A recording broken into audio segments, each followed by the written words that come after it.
Hi everyone, it's my pleasure to welcome you to the Change Challenge, where we'll be looking at different layers of change, mind, body, spirit, how it plays out in our personal lives, in our professional lives, in society and the world around us. And just the value of being able to transition and move and be dynamic in that way. It's my privilege to introduce you to my co-panelists. We'll begin with Archana Das, who's the head of Ascent Foundation. She does a lot of work with entrepreneurs, business people, the community of industry at large, and how they cope with well-being, mental health, and change at large. Smita Barua, who's a respected de-addictions specialist therapist based in Delhi.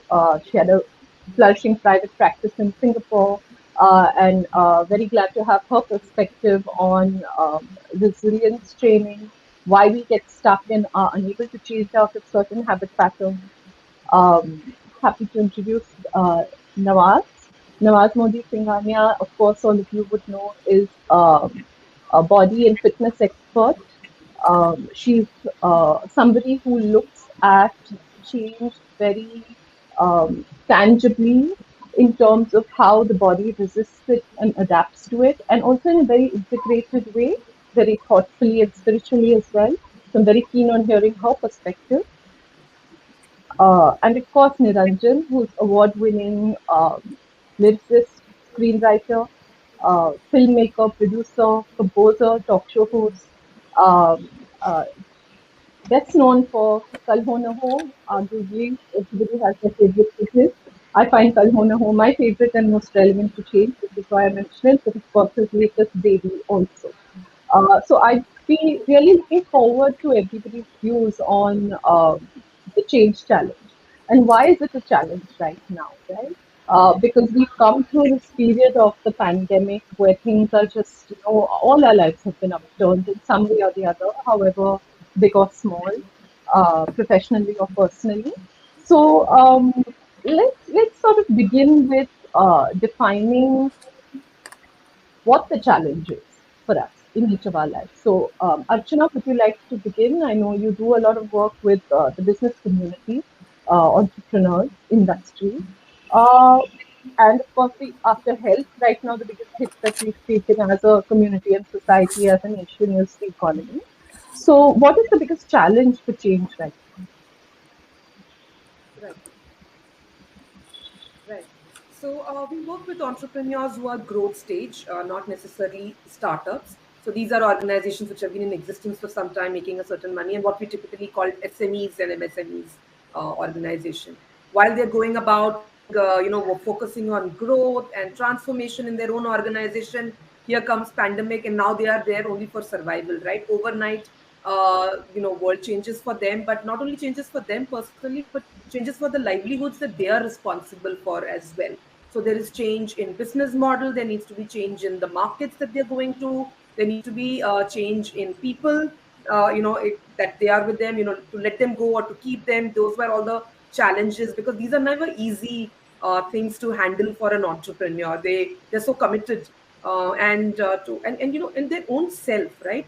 Then there's this whole question of this change, questioning their own self-worth, their own identity. And this whole fear of failure takes a huge toll on mental health. Thankfully, this is a conversation in our cohort of 750 entrepreneurs that we have across India, which is we are a not-for-profit. Thankfully, this conversation started in 2019, where we did the first ever study on the mental health for entrepreneurs specifically. The reason why we started doing it is also because there was nothing there in the Indian context. There was everything from Silicon Valley, everything, especially where the failures are celebrated in our country, failures are not. And as entrepreneurs, they can't afford to fail, whether you're a family managed or a first generation. So I that get study what was you done. terms of also culturally locating it and looking at our society and culture and how we sort of respond to change. Right, Yeah, that's right. what you And said.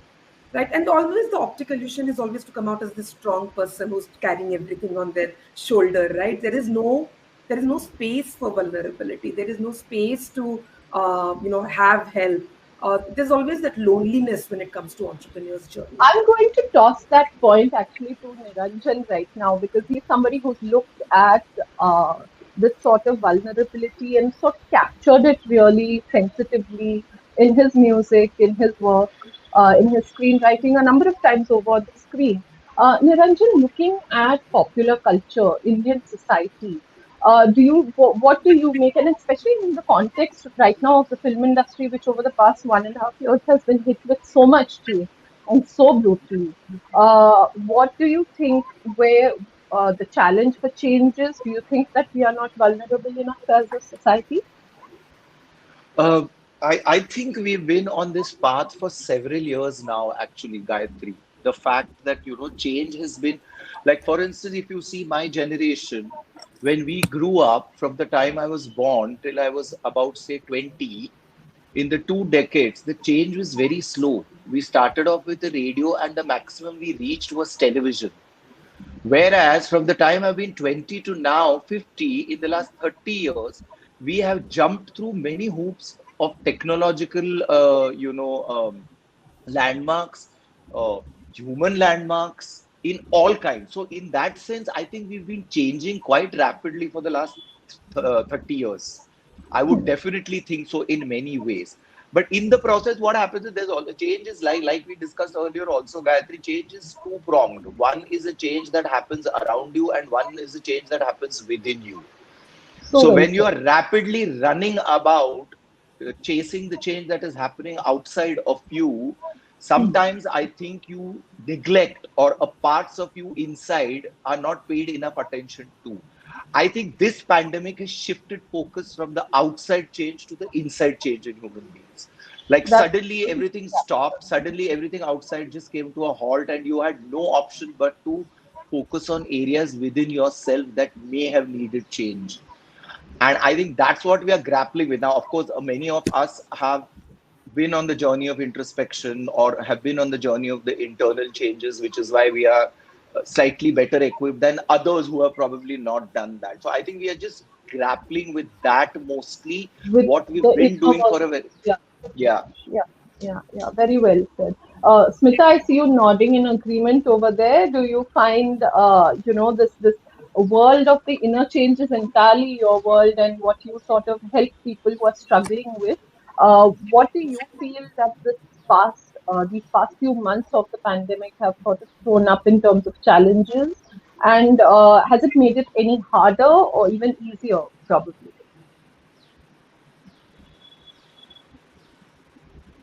Oh, Mute. you're on mute, Smita, you're on mute. Mute. Can you hear me now? I Yes. was Yeah. nodding when Niranjan was speaking because his distinction between the inner change and the change that's happening all around you is very pertinent, and it especially applies to my work. Because I'm a therapist, and the initial bit of the pandemic threw me off because in my line of work, I like to be with people. When you're face to face with an individual, the energy that they give off is a different kind. And I like to watch the people's body language. I like to watch everything from what they're wearing, what their makeup is like, how they're responding to the conversation. And unfortunately, it's not that easy to do the same thing online. So for me, it meant breaking a mental barrier to start online sessions. And having done that, I have to say my adaptability to this particular change has been a win-win situation for me because it's opened out a whole new world. As far as my clients are concerned, I am seeing a lot of not expected, things that I didn't expect and they didn't expect. Promote For करती है instance, हाल ही में उन्होंने Instagram yeah. For instance, the fact that women, for instance, are the most vulnerable, in my opinion, in this whole pandemic situation because they're stuck at home. Women have always traditionally had to juggle roles, but that is now magnified because their work is longer.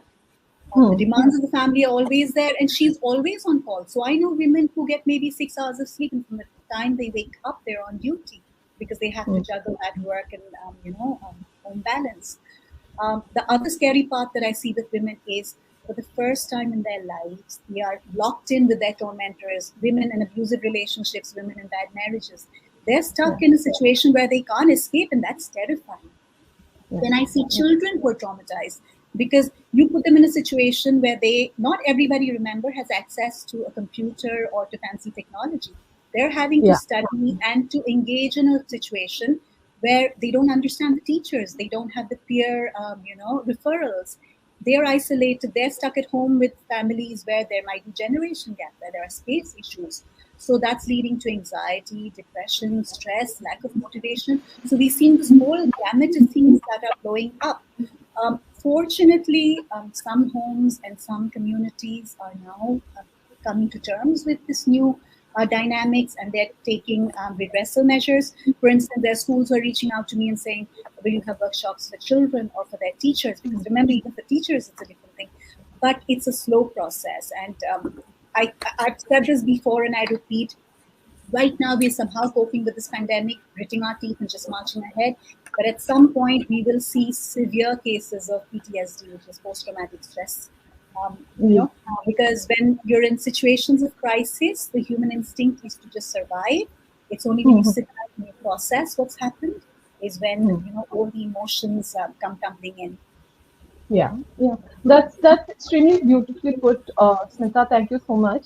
I'm going to toss that to Nawaz now because it's so interesting that Niranjan and what Niranjan said and Smita sort of also took forward is this concept of internal as well as external change leading into the actual physical stresses that exist within our environments, and the highest toll of that seems to be physically, tangibly on the body, whether it's an abusive environment or a toxic environment, and I know, Nawaz, you've spoken several times before of, the struggle with cancer of people within your family or around you, and the consciousness that has brought to your understanding of the human body and its capacity to take these sort of long-term challenges. How do you feel that we have um, understood what the body needs in these past few months? Well, actually, to flip this around slightly differently, Gayatri, firstly, to figure what really is the impact of what's going on out here on the body itself. There are a million and one things, starting with what Smita said right now being the most important, that, that there's a huge mental, emotional, psychological impact that's going to go on way beyond any pandemic or endemic is going to go on, and what kind of society we are going to end up stuck with, and how that's going to play out is a scary thought, and is going to keep the clinics very full for very long. The nervous system gets hugely impacted. There's this flight and fight reaction. There's with all the strains and nervousness and tension and insecurity and bitterness and hate and everything, which legitimately has been coming in since March 2020 and has not been resolved. On the body front of it, since that's precisely what I'm here for, I work with people who are constantly having major neck, shoulder, upper back problems. The body stores a lot of stress out there. You're working on computers, you're sitting hunched up all day, you are physically, emotionally stressed. It is held in that region. That can also be with a lot of people. It's stored in the mid and the lower back. Added to the fact that, that little bit of extra weight is kind of up right now, which doesn't do the back many favors, especially when the core right now is not as strong as it used to be. You don't have access to your gyms, and your normal movement is restricted, limited. Muscles are weakened. Fat is being gained. We do have a little bit of emotional eating, if not more, if not heavier sort of addictions. And then that really impacts everything else. Many of us ourselves have found that, okay, my eyes get impacted if I'm stressed or I've not slept enough. The hearing even gets impacted. The skin, the nails, the hair, we're not able to get to our parlors. We're not able to get to our best treatments. We're not able to even just get the kind of undisturbed sleep that we used to before. water, nutrition, etc., all suffering. Additionally, the hands, the feet can end up, being very tense, clenched, have all sorts of issues which one might not have imagined previously. Of course, when you're that indoors, muscles start weakening, and they start weakening very quickly. They atrophy very quickly. Bones actually suffer, joints actually suffer. One place where we manage to hold on to a lot of tension and stress is the gut. So the digestive system takes a huge hit there as well. Headaches are not uncommon. Respiratory issues, initially shallow breathing leading to panic breath, panic attacks are not uncommon. With the lack of confidence, the voice, stammering, etc., is not uncommon. Insomnia, other things, nerve related and tension related, being jaw clenching and teeth grinding, not only in our sleep, but even in our waking hours. So basically, what you're pointing out is that this change that impacts us is functioning at a very, very microcosmic level in these sort of cues that we're missing. And Totally. that affect not just, so we think that change is this one thing that has happened to us. The pandemic has happened, maybe our work has been affected, but there is this sort of domino effect at a very, very microcosmic level that becomes difficult for us to handle. And I think what both of you have sort of also pointed out, Nawaz and Smita, is this need to look to oneself when the external structures are either dangerous for us, harmful for us, or not reliable anymore. Um, Archana, is that something I can toss back to you? Are there lessons in this of self-reliance, of looking to one's own resources? I just sometimes feel that that whole concept of self-love, self-reliance, care becomes a little more Americanized in the sense that if there's going to be so much pressure on the entrepreneur to change everything, it just breaks the person. So I think while there is internal and external looking, and for internal, they found their own coping mechanisms, whether it's exercising, meditation, journaling. They're always also looking for external help as well, whether it's finding the right mentors, coaches, peer support groups. So I think it's a balance of both, and the ecosystem should be conducive for the entrepreneur to function. Too much pressure on the entrepreneur to become more self-reliant and doing everything on their own takes a toll on their mental health for sure. Okay. Smita, what do you feel about this whole self-reliance issue being Americanized and not really part of us culturally? Actually, I disagree. More than self-reliance, I would like to use the word resilient. Resilience basically means that no matter what life throws at you, you have the elasticity and the ability and the inner resources to bounce back and stand on your own feet. Of course, we're humans, right? So we take the first hit, we stagger for a bit, and then we find our own feet. And in this context, actually, if we have time, I'd like to go back on, what our own traditions say.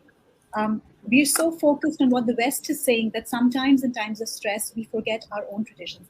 For instance, I don't know how many of you have read the Gita, but the basic essence of the Gita is do your duty, don't worry about the result.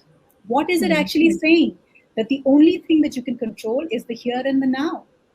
You take one step at a time, keep doing your job, because you can't really control what even lies await 5 minutes later. Forget about 5 years later.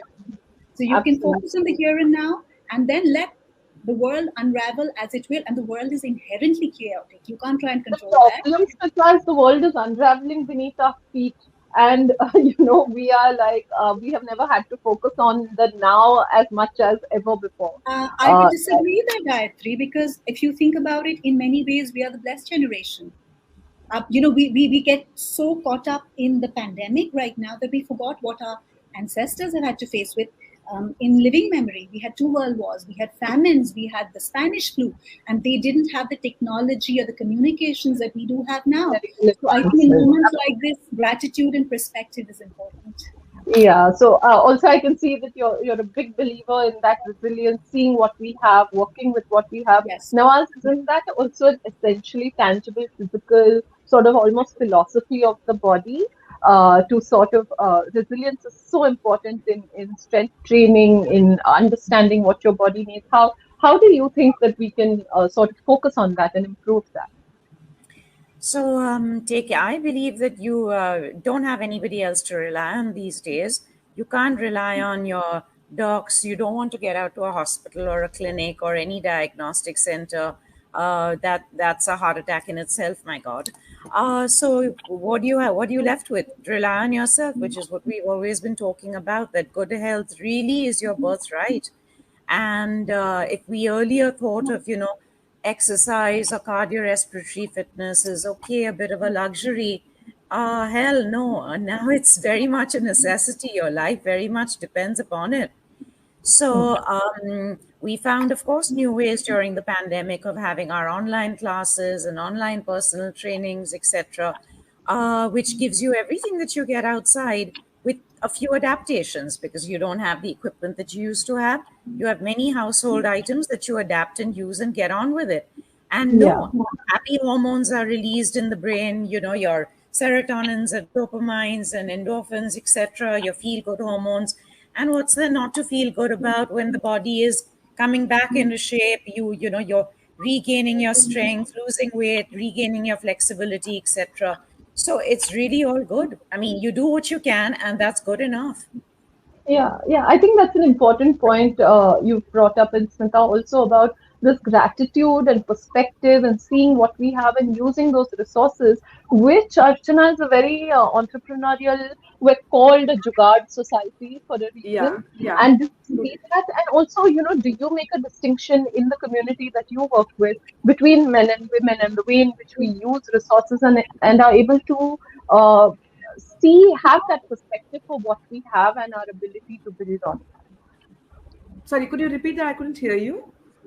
I said, do you sort of make that distinction in the community that you work with, the business community, the entrepreneurial community, of the difference between men and women, the way their perspective, the way they use resources?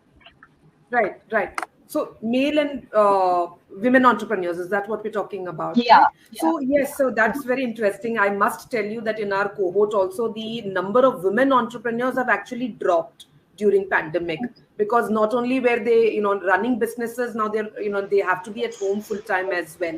So that's a little bit of a problem with the male and the women entrepreneur there, but studies have actually shown that women are more resilient to changes and come up even if you're an entrepreneur or not. So in terms of resources, I think the male entrepreneurs end up using resources much more effectively than female Hmm. entrepreneurs for sure.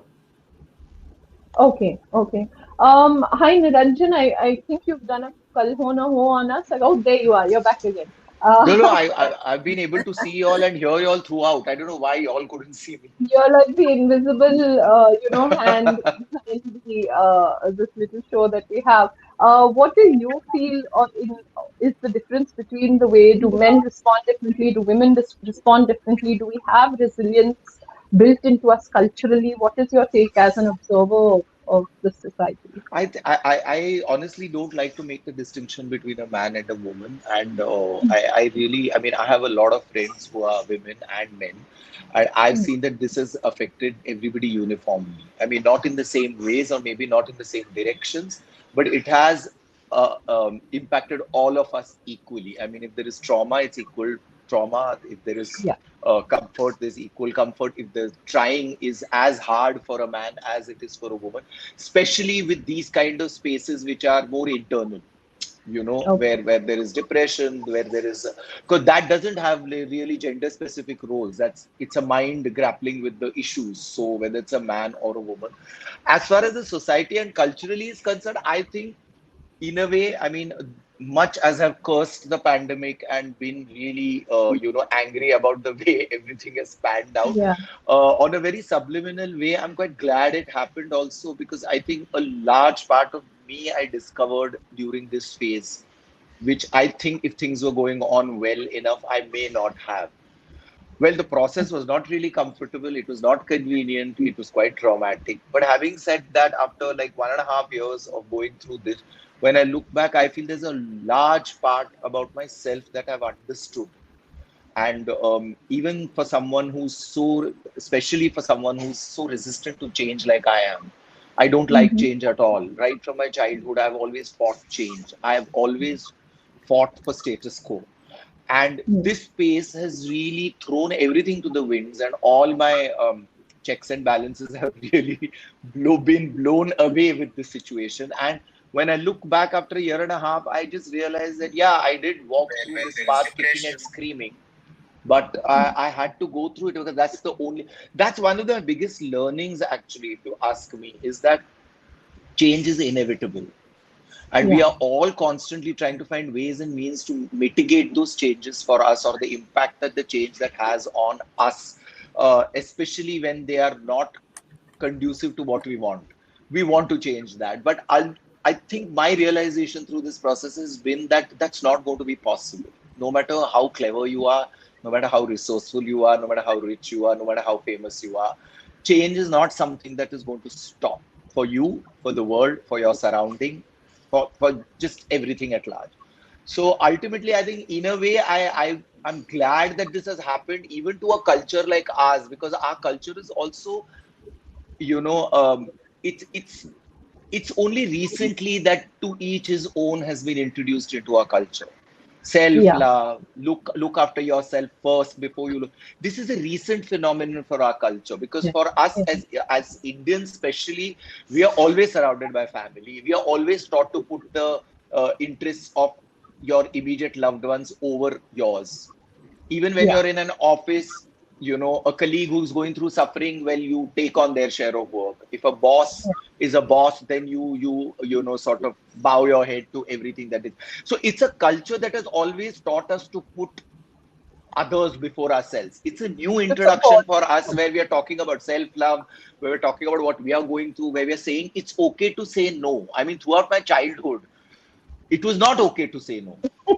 It was Absolutely. not okay to say that. And today it's become like an anthem that it's okay to say no. Everybody from Instagram to, big doctors, and everybody is saying the same thing to you. So it's a Everybody change that thinks, we are all grappling. And I think even I'm grappling with that. And I do yeah. find great convenience in saying no now. When I look back, I feel, oh, it's not as bad as I thought it would be. So I think we are all in different phases of that same journey. So it'll be interesting to see how it turns out as a society. Thank you. That's such a mature and sensitive sort of perspective, especially given the immense loss that you've suffered this past year, and I'm deeply sorry for your Yeah. loss. Thank But you. thank you for that Thank you. perspective. It really comes from the depth of pain, and I can see Smita there, agreeing, because we were discussing something similar just a couple of days ago, she was, commenting on how culturally we are not a society that cannot adapt to change. We can, for exactly the same reasons that Niranjana said. Smita, would you like to make a point? Yeah, in fact, Gayatri and I were speaking the other day, and she said, as a society, do you think we can adapt? And I said, I think we've adapted beautifully, because what Niranjan says is true. Because I cannot tell you the amount of time and effort I have to spend with each client, no matter what trouble they come with. Eventually, we end up working on learning to say no and drawing boundaries, because our society teaches us, as you said, that you have to put the other person first, and when you stand up for yourself, it's seen as something that's selfish. And that needs Yeah. to change, because there's a difference between drawing boundaries for yourself and then giving to others. You can't give from an empty well, is what I tell them. But Yeah. having said that, let's not throw out all our society norms, because I do believe we went through a horrific pandemic. I mean, it was a nightmare, and the only reason we are still standing today, despite all our infrastructure issues, despite all our other problems, is because I think our social capital is very strong. Yeah. You Yeah. had strangers, you had extended family pull in when people were down in the dumps, and that is a phenomena that is not trivial. So yes, it's a double-edged sword. Beautifully said. Archana, do you find that is something that kicks in even at the level of the kind of, because what you're dealing about essentially with, even when we're talking about individual mental health triggers, stresses, and the impact, is you are essentially looking at a community, right? And Yeah. how the individual is able to find their support system within that community. So, Yes. where do you find that that's there? Is it something that needs to be inculcated?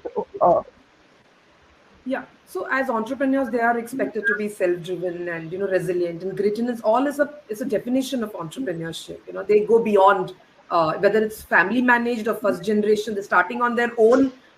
People are going to question, and they're probably waiting for you to fail to say, I told you so.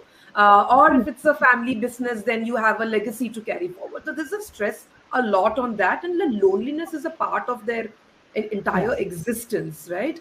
Friends, families, irrespective of having that support system, it's not something that they go back to rely on time and again. Then they're looking Yeah, at support system outside, which is like the peer support groups or mentors that they can find, therapists if they're looking at that help as well. So these are some things that I have now started relying on. I now have oh, a 25-year-old entrepreneur coming up to me and saying, I'm big advocate of therapy. I must tell you that therapy has changed my life. It has actually made me, aware, accept, and take action to things in my life. And for a 25-year-old entrepreneur to come and say that to a 50-year-old sitting there is actually changing mindsets, in a lot of ways positively, and destigmatizing it, especially in our cohort community, that we're putting a lot of effort to do that as well. oh.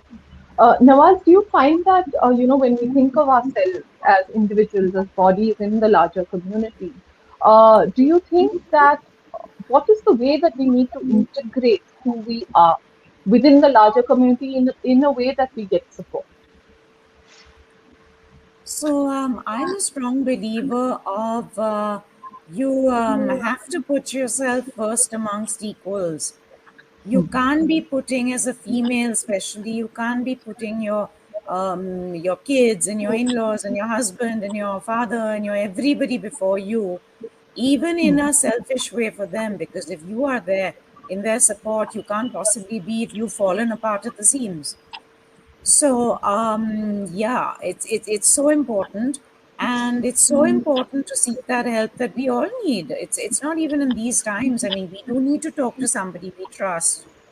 We do need to take better care of ourselves. We do need to put more stress on just minding our stress and techniques of how to release all of that. Yeah. I think it's hugely important, and I would like to also question, perhaps this is for Smita, that these days you see so many self-propounded mental health specialists. Yeah, Everybody totally. seems to be a mental health specialist. And Yes. some of them are known well to me, and I know that they have very, very severe psychosis themselves. Yes. Oh And God. Yes. you wonder, what the is that all about? I mean, what? How can this even be? And how is this fair to society? And how are these issues not called out? Yeah. Yeah. Smita, would you like to? I agree. No, of course, it's switching the topic completely. But Yeah. because she asked a specific question, yes, I do agree that there are problems in India. We don't have enough trained professionals. And secondly, this field is not regulated. For instance, there are things that I see happen here where if I did the same thing in Singapore, I'd lose my license. Right? Yeah. But it's literally like the Wild West. So the only thing I can tell clients is when you choose therapy, it is a very intense work. And if that therapist is really good, it's like doing open heart surgery. So Yeah. you have to be damn sure that you find somebody who's competent and who can honor your trust. And for that, you have to do your due diligence because, like in any other field, you have quacks, you have unethical people, and then you have the kosher ones. And unfortunately, we are in a mental health in India is a relatively new field, especially for counselors. And you just have to do your own research like you would for any other medical specialist that you go to. Yeah. Right. Thank, I'd like thank to you. add there, Gayatri, that we have a curated list of mental health practitioners for our ecosystem as well. And they've Yeah. completely been crowdsourced by our members who have used these therapists. So they come with a Very good. huge validation and reference checks there. Uh, Okay. So I think that's a great point that you raised, Nawaz, also because when we're looking at the individual within the community context, looking for support, turning inwards, balancing our internal, adaptability, resilience to change, along with the external in a culturally relevant context and environment. As you sort of said, it needs to happen in a way that is balanced, that is correct, that is supportive, and that is not just down to quackery and whim. So, I will close. I think this has been a really invigorating discussion. One key maybe tip from each of you on the best way to cope with change before we go. Smita, would you like to start? The first thing that I'd like to say is to accept that change is a reality. I know it's hard. I am again a status quo person left to myself. But the fact is, change is the only constant. Your bodies are changing, your opinions are changing, the circumstances around you are changing, your roles within the family and outside in the society, that is changing. So you can either fight it or you can go with the flow. In my experience, when you accept something, it just makes the fight that much easier. And then you look for steps on how to deal with the other stuff that's happening around you. So that's one Accept thing. and accept and then sort of make a part. Archana? Yeah. I'll take from what Smita said, accept, not be in denial about the changes which is happening within and outside. Build, update yourself, bring in a lot more awareness to the situation. So read up, talk to people, all of that. And third is, of course, take action as well.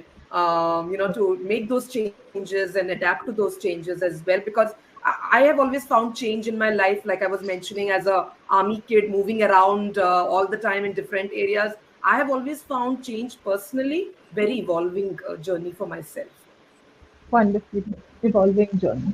Nawaz, your take? Yeah. So you've heard it from them. I'm not going to repeat it.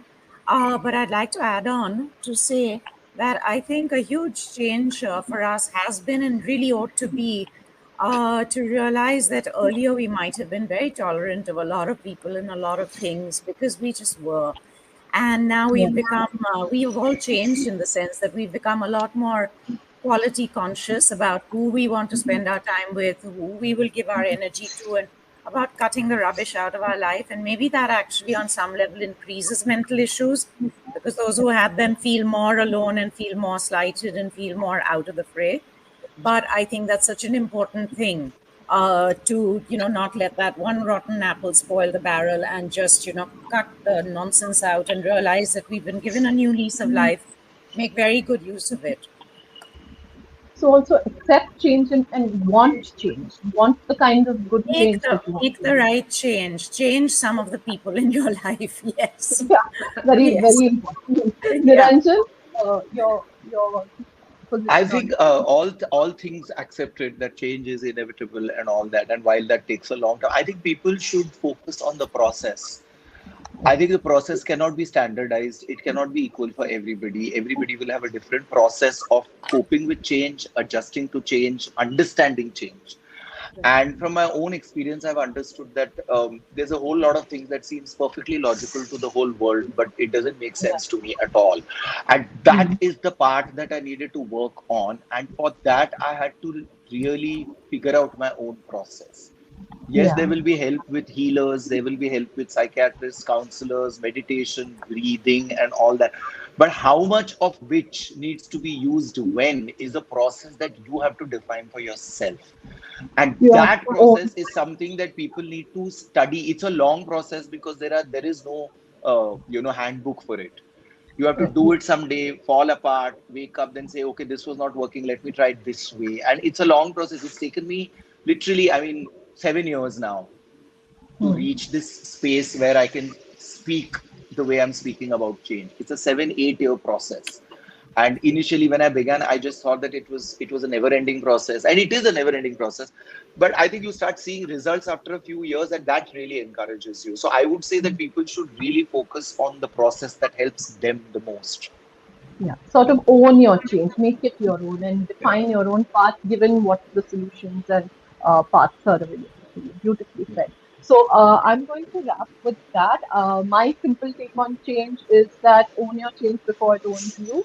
And it's painful, but I think at some point we start beginning to enjoy the pain, of change.